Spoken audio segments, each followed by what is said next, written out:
free.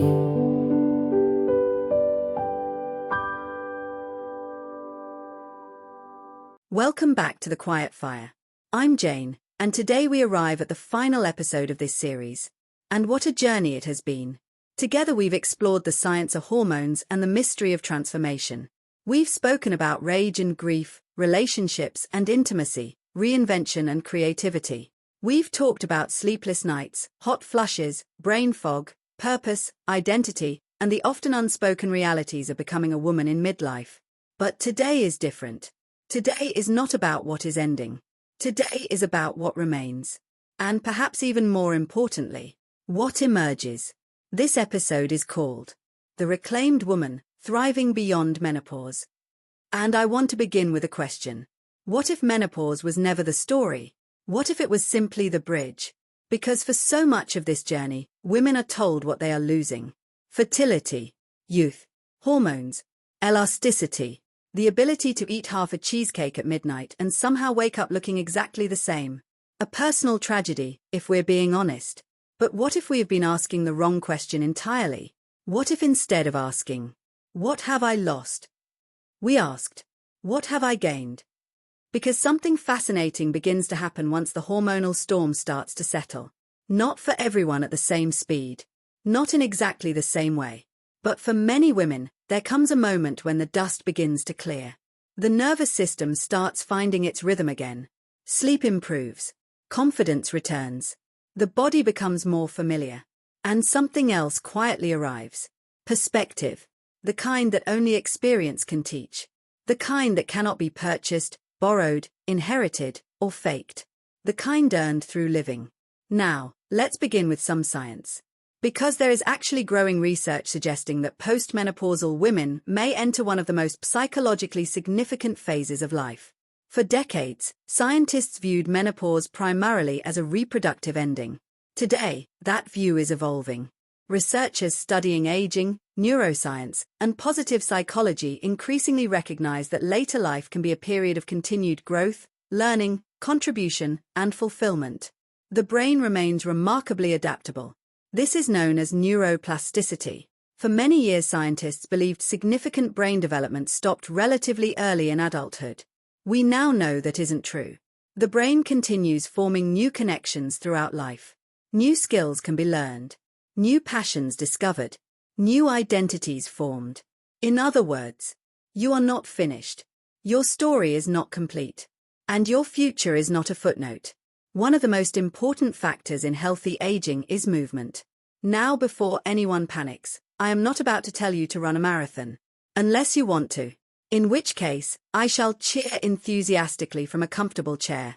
Research consistently shows that regular movement supports cardiovascular health, bone density, muscle mass, balance, mood regulation, cognitive function, and longevity. Strength training in particular becomes increasingly important after menopause because declining estrogen accelerates bone loss and muscle loss. But movement is about more than preventing disease. It is about remaining engaged with life. Walking, swimming, tai chi, dancing in your kitchen while nobody is watching. Or while people are watching and you simply no longer care. There is tremendous freedom in reaching an age where embarrassment begins losing its power. Then there is brain health. A topic that worries many women after years of battling brain fog. The encouraging news is that brain fog and dementia are not the same thing. Many menopausal cognitive symptoms improve as hormonal fluctuations stabilize. And there is growing evidence that protecting brain health involves surprisingly familiar things. Movement, sleep, social connection, learning, purpose, nutrition, stress management. In other words, the very things that nourish human beings generally. Nothing glamorous. No secret potion. No magical crystal hidden in a cave somewhere. Just daily acts of care repeated over time. Which perhaps brings us to one of the most important topics of all. Purpose. Because when researchers study longevity around the world, they repeatedly find something interesting. People who feel they have a reason to get up in the morning often experience better health outcomes. Not because purpose makes us immortal. Sadly. Otherwise, many grandmothers would live forever. But because meaning influences behavior, resilience, motivation, social engagement, and well-being. Purpose does not have to be grand. You do not need to change the world. Purpose may be raising grandchildren, creating art, supporting community, writing poetry, learning something new, growing vegetables, mentoring younger generations, building a business, helping one person, loving well. Purpose is not measured by applause. It is measured by meaning. Author Viktor Frankl wrote, "Those who have a why to live can bear almost anyhow." And perhaps menopause strips away enough noise for women to finally hear their own why. Not society's version, their own. Now let's talk about resilience. Because if there is one thing women entering post-menopause possess in abundance, it is evidence. Evidence that they can survive. They have survived heartbreak, loss, disappointment, change, mistakes, regret, parenthood, teenagers, middle management, family WhatsApp groups. The truly heroic challenges of modern life. Resilience is often misunderstood. People imagine resilience means never struggling, never falling apart, never crying in supermarket car parks. I can assure you it does not. Resilience means returning. Again, and again, and again. It means bending without breaking. It means carrying wisdom forward. And perhaps that wisdom is one of the greatest gifts of aging. There is a quote from Maya Angelou that feels particularly fitting. "My mission in life is not merely to survive, but to thrive." Not merely survive, to thrive. What a beautiful distinction. Because many women spend years surviving, meeting obligations, meeting expectations, meeting everybody else's needs. Menopause often asks, what would thriving look like? Not surviving, thriving. Would it involve more rest, more honesty, more creativity, more laughter, more boundaries, more adventure, more softness, more courage? The answer will be different for every woman, but the question matters. Now I want to return to something we've touched on throughout this series. The idea of reclamation. Because this final episode is called The Reclaimed Woman for a reason. Reclamation suggests something was never truly lost, only buried, forgotten, hidden beneath expectations, responsibilities, roles, labels. And perhaps the woman emerging after menopause is not a new woman at all. Perhaps she is the original woman, the one who existed before she learned who she was supposed to be, the one who knew how to play, how to dream, how to imagine, how to trust herself, the one who still lives somewhere beneath all the layers. And maybe that is why so many women describe this chapter as an awakening. Not because they become someone else, because they finally become themselves. So, before we close this final episode, I want to ask you the question that sits at the heart of this entire series. What becomes possible when a woman stops trying to return to who she was and begins embracing who she is becoming? Perhaps she becomes freer. Perhaps she becomes wiser. Perhaps she becomes gentler with herself. Perhaps she finally understands that her value was never tied to youth, productivity, appearance, or sacrifice. Perhaps she discovers that the second half of life is not a decline. It is a deepening, a widening, an unfolding, a harvest. And perhaps the quiet fire was never something to fear. It was a beacon, leading her home.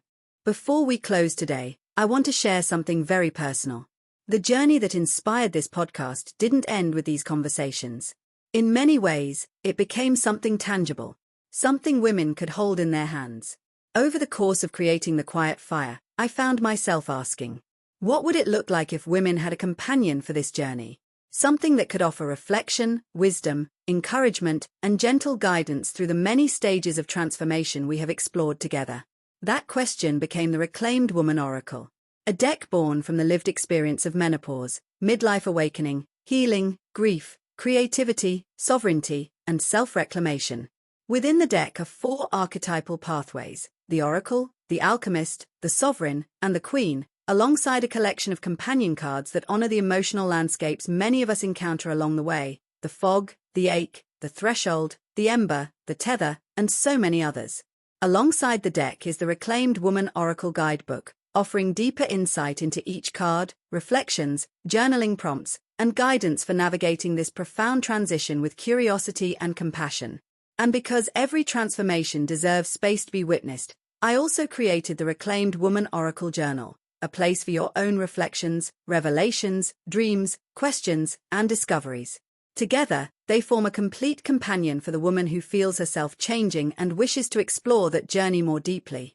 The reclaimed Woman Oracle deck, guidebook, and journal are available to purchase through Amazon. If these conversations have resonated with you, perhaps they may serve as companions for the next chapter of your own story. And there is something else coming soon that I am incredibly excited to share. Many of you know that writing has always been one of the ways I process life. Long before I understood trauma. Long before I understood menopause. Long before I understood healing. There were always words, poems, stories, songs, and over the coming months, those songs will begin finding their way into the world through a forthcoming album and playlist entitled Ashes, Silk and Static, a collection of songs inspired by midlife, menopause, CPTSD, healing, grief, reinvention, resilience, longing, awakening, rage, love, and the extraordinary complexity of being human. These are songs born from the quiet hours before dawn, from hospital corridors, from heartbreak, from laughter, from survival, and ultimately, from hope. If the quiet fire has been the conversation, then Ashes, Silk and Static is the soundtrack. I look forward to sharing that journey with you very soon. Thank you for spending this journey with me. Thank you for your trust, your time, and your presence. Whether you've listened to one episode or all of them, I hope you found something here that helped you feel seen. A little less alone. A little more informed. A little more hopeful. And if there is one thing I would like you to carry with you after this series, it is this. Menopause is not the end of your story. It is not a closing chapter. It is a threshold. And beyond that threshold stand a woman who has earned every line on her face, every lesson in her heart, every scar, every triumph, every moment of becoming. The reclaimed woman. Not diminished. Not invisible. Not finished. But fully, unapologetically, gloriously alive. Until next time. This is Jayne. And this has been The Quiet Fire. Keep shining. Keep growing. Keep becoming. Your story is not ending.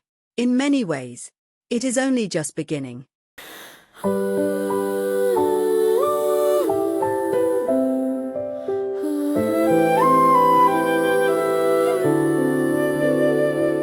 The quiet fire, rewriting the menopause story.